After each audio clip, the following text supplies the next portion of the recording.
Forget the 12 days of Christmas. We're doing 13.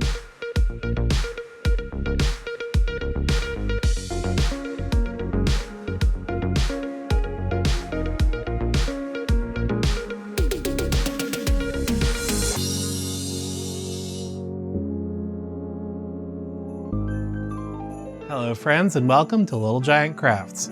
As you can clearly see, we've got a theme today. Taryn from Conjured Craft graciously invited me to participate in the challenge, project, collab, whatever you want to call it, the Yule ghouls. Basically, very open-ended, just make some sort of Christmassy monster.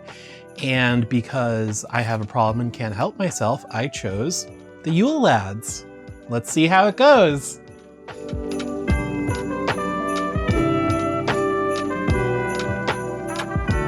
So one of my favorite lesser known groups from Christmas traditions actually come from Icelandic folklore, and they're known as the Yule lads. They're actually part of a larger group, including their mother Grilla, who is a giantess or a hag, and they also have a pet, a giant cat known as the Yule cat.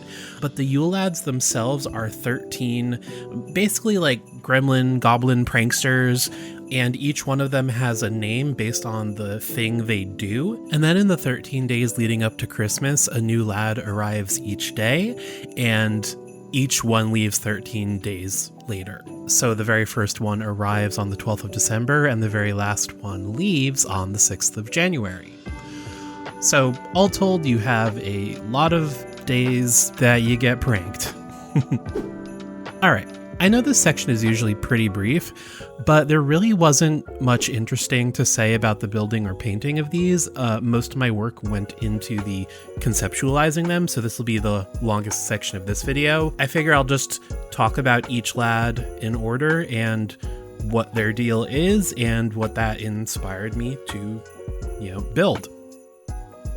So to start off with, I just doodled a few of them to sort of get a general idea of the fashion and the sort of scale I wanted to build at, even though they're usually depicted as small, like, again, gremlins or like elves. I decided to go with giants just because, I thought it was cooler. So I just picked 3 that sounded kind of interesting because building 13 of them felt a little ambitious, and I try to know my limits sometimes. So I wasn't sure how many I was going to build either. So I just started off with a few, and this was my preliminary sketch. And then once I was happy with that, I decided to just come up with some ideas for all of them. So that way, regardless of how many I ended up building, they would all be unique and have a little variety. So I'll just talk about them in order. I'll give you a quick little description of them and talk about what that inspired. So I guess I might as well go in the order that they arrive. Very first, and I'm going to try to say all the Icelandic names once. Sorry if there's any Icelandic friends out there. But the very first lad is Stekkjastir, or in English, sheepcoat clod. Now, a sheepcoat is like a pig pen or a chicken coop. It's a place where sheep are kept. And he harasses sheep, presumably to steal milk. And he has stiff peg legs. So obviously, one of the first 3 I drew, I gave him peg legs because that was, an easy place to start. I added a crutch because I thought that would, add to the impairment of his walking, and also a pair of giant sheep shears, because not only are they useful for harassing sheep, but they make a good weapon. Next we have Giljagur, aka Gullygawk. He hides in gullies and basically waits for cows to be milked, and then he'll steal the milk. Since he hides in nature, my mind went to hunters and camouflage, and I decided to give him something like a ghillie suit where it's covered in, fake foliage to blend in with the trees. So he's basically just a hunter, and I wanted to give him, body paint, like green and brown, like really going all in on the camouflage. Then we have Stufur, aka Stubby. He is the shortest of the Yule lads and steals pans to eat the baked on food.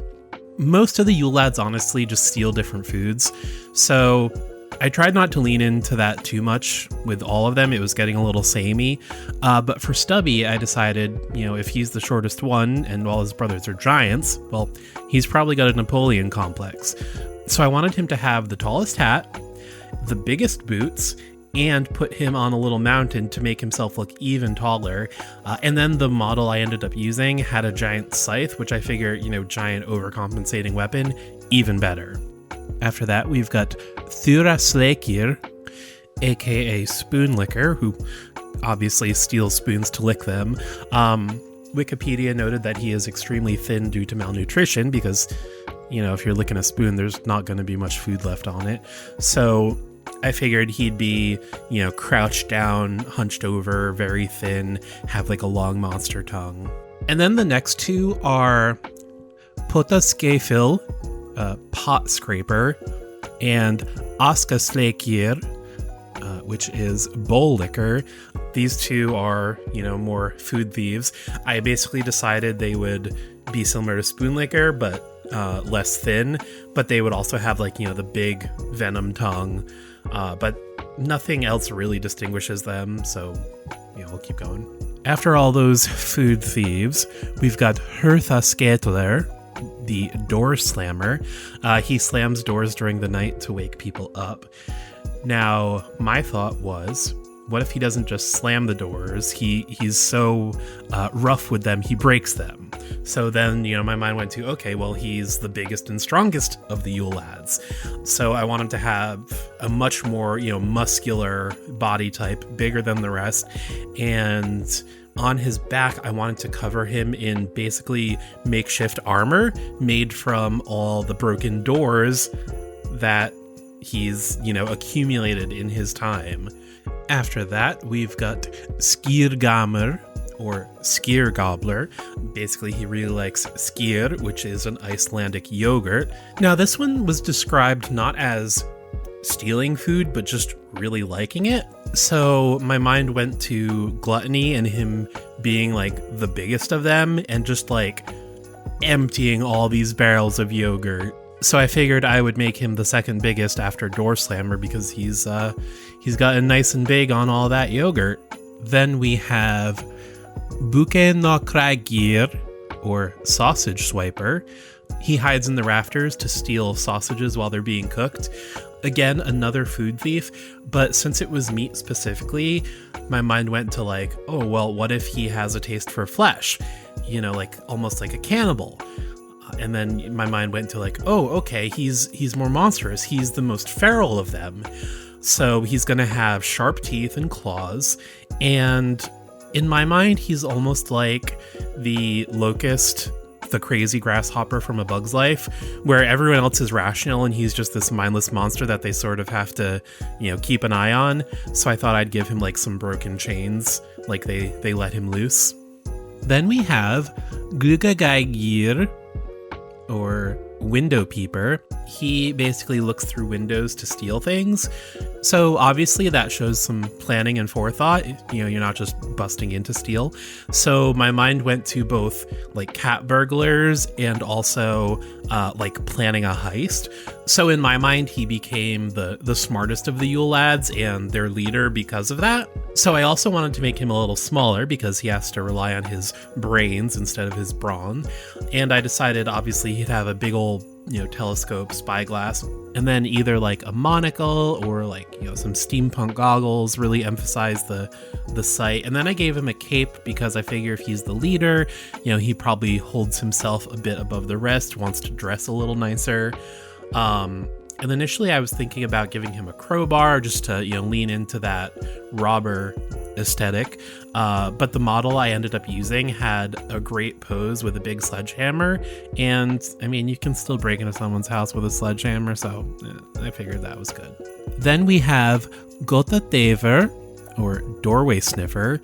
He has a large nose and he uses it to smell under, door cracks to look for baking bread.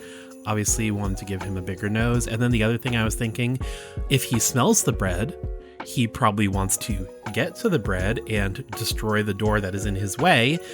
And, a common thing for breaking down doors, like with firemen, is axes, so I decided to give him an axe. The second to last Yule lad is Ket Croker, Meat Hook. Again, he was one of the first ones I drew because obviously meat hooks are such an iconic, tool for, like a horror movie monster type thing, a cool, unique weapon. Once I had that, I was like, well, I don't need to figure out anything else for this guy because meat hooks look cool.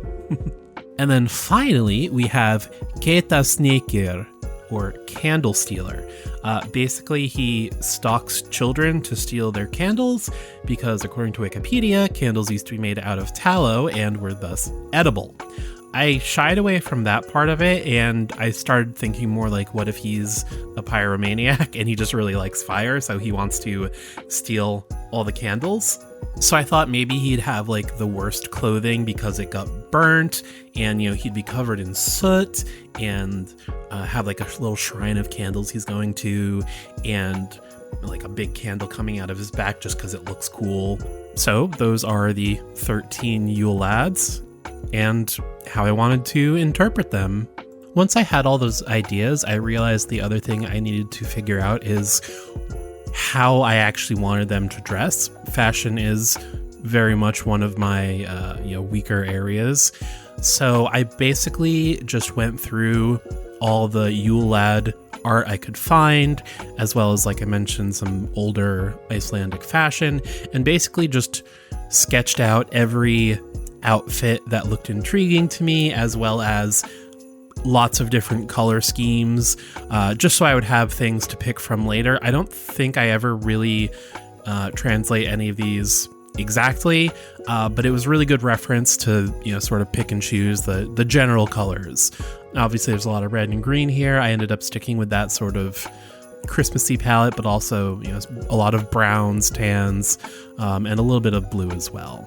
Now, admittedly, most of my process from this point out was not filmed because I did a lot of digital kit bashing, which, like physical kit bashing, is when you take digital models and, take bits and pieces of them and, combine them together into what you want. And this ended up being most of my work on this project, which I didn't realize until it was done, so I didn't record much. But I started off looking for models of red caps because I thought their general aesthetic, as far as they're depicted in a fantasy sense, really meshed well with how I was picturing the Yule lads. They're like grumpy little old men, and it just has the right sort of feel. So I found a few models of red caps that I thought were appropriate, and I basically just started, taking pieces from different models and putting them together. I find digital kit bashing so useful when you have access to a 3D printer. I will definitely do a tutorial just focused on that in the future. But once all the models and pieces were ready, I 3D printed them, and it was time to assemble.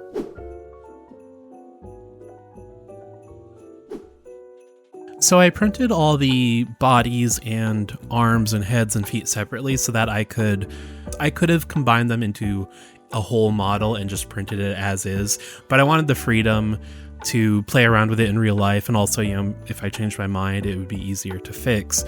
So just a lot of green stuff and super glue and just putting all the pieces together. Also, my 3D printer did stop working near the end of this project, so only about half of them have bases, because I do 3D print my bases. So that's why some of them don't have bases. Although, as I've mentioned in the past, another thing that makes really good bases are those non-stick furniture pads, and I did have 2 left that I was able to use for the 2 of the larger lads. So that worked out. Now, I'd actually wanted to originally focus on physical kit bashing, but as it turns out, most of my bits and toys that I would have taken from are pretty much all sci-fi, not a lot of fantasy, except for this cool Fortnite figure, whatever he's called, but he ended up being way too big, so mostly stuck to 3D printing.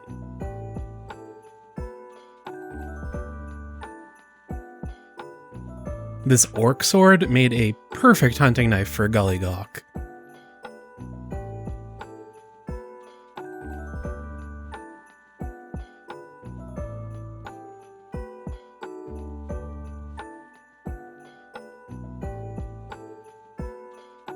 And then another thing I did with the green stuff was also make a lot of their beards bigger because the figures I was printing to start off with, they were kind of small, but I wanted like, big bushy Santa beards.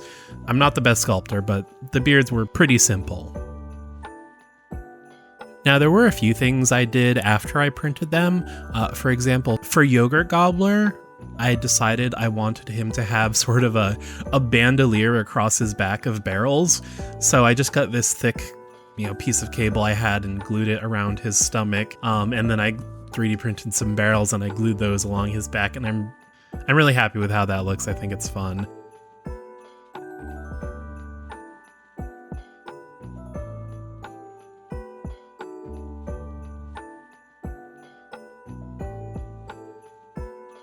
I tried my best to make a roll of sausages out of green stuff for Sausage Swiper by sculpting a long, thin piece and then sort of folding and twisting it and trying to make it look like individual separated links.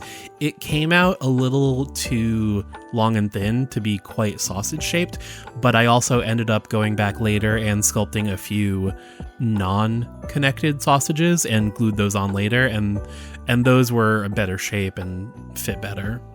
And then I also glued on some chain, as I mentioned before, to make it look like he's, broken free from captivity. Now, Door Smasher was a lot of fun to work on. The first thing I did was make a single door out of wood stir sticks, mostly to get a sense of scale. So once I had that, I basically started breaking it apart and breaking off pieces to look like splintered doors and really just covering the whole thing bit by bit until it looked like there was enough wreckage on his back. I also glued a little wooden shield from another toy onto his arm. It's more human-sized, but I figured he probably took it from one of his victims and wrapped it around his arm. On his arms, I also wrapped some twine. I don't know exactly what you would call the specific type of rope, but we actually got it wrapped around a nice dessert box. So definitely save that sort of stuff because it comes in handy as small scale rope. And then for Gullygawk and Window Peeper, I got a dried out wipe to use as the cloth material.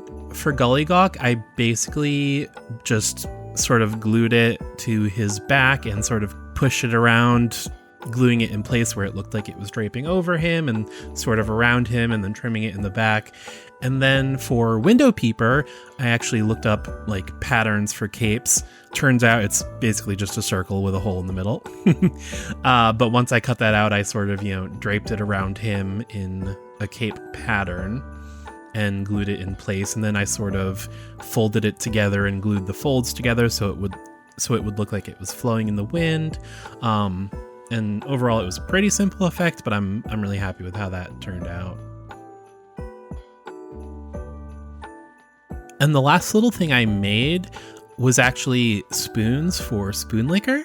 So what I did was I took a small ball of green stuff, and then I have this cheap sculpting tool I got from Dollar Tree. It's literally just a metal ball on both ends, two different sizes, and I pressed the ball into the ball of green stuff and molded it around it, and it comes out like a little bowl shape. And then I glued bits of paper clip to the end to make the handle. I wasn't sure how it would come out, but it was super simple and I'm really happy with it. And then the last thing I did before painting, I had decided that I wanted to do snowy bases because, obviously winter, Iceland, a lot of snow. I assume, I've never been there. And I didn't have any fine grain sand that I thought would work for snow. So I decided to make my own sort of flock. I mixed together white paint, baking soda, and a pre-mixed 50-50 glue water concoction. And then I just slathered it on all the bases. Honestly, not happy with how it turned out. If I had more time to play around with proportions and everything, I might have kept experimenting, and I'm sure you could come up with something good. But in this case, my laziness won out over my cheapness. So I ended up ordering some snow flock online, and you'll see that in the finished shots, but yeah, it is what it is. And then, I started painting.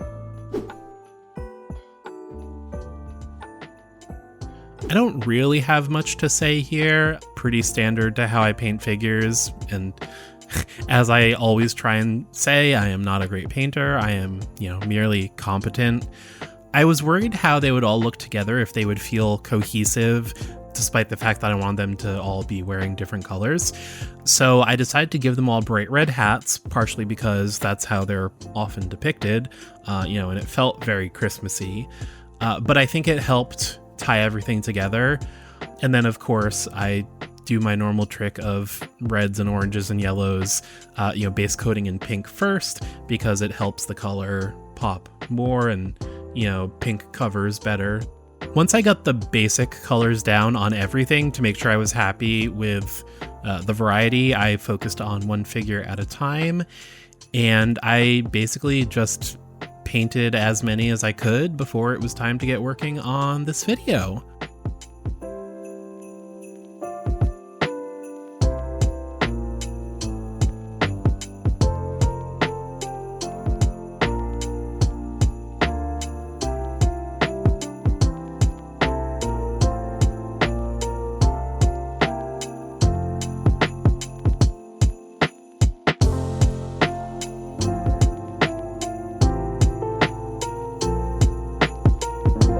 Oh, and then one last fun little touch for Window Peeper.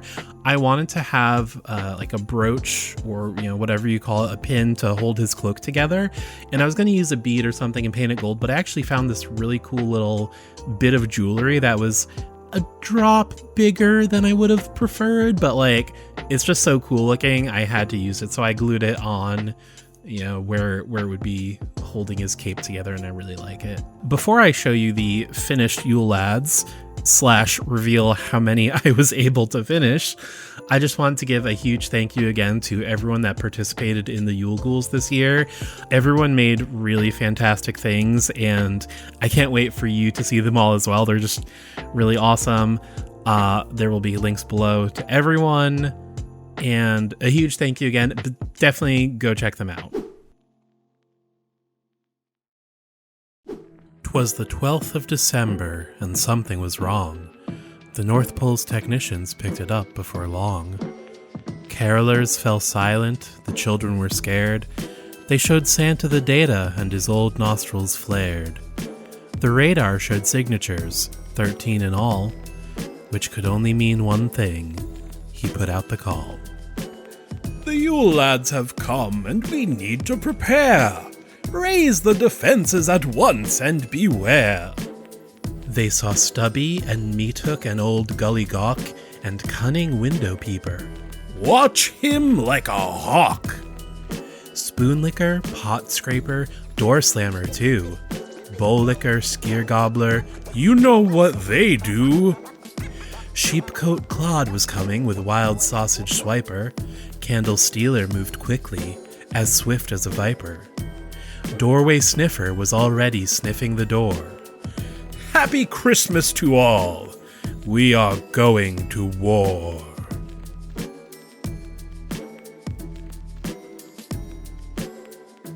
And there you have it, the Yule lads.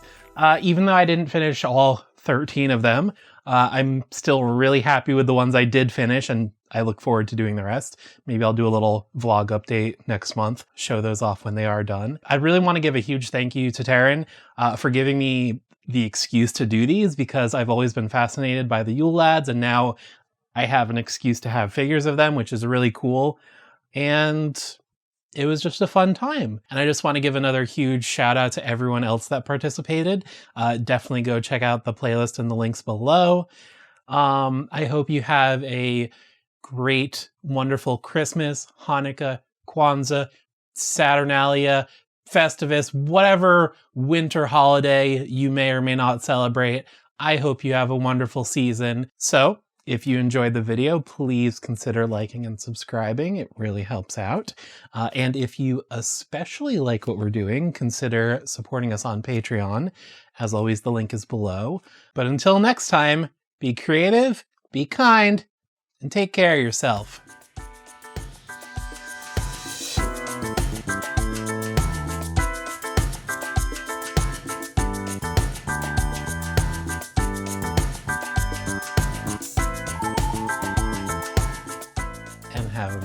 Merry Christmas. Ho, ho, ho, ho, ho.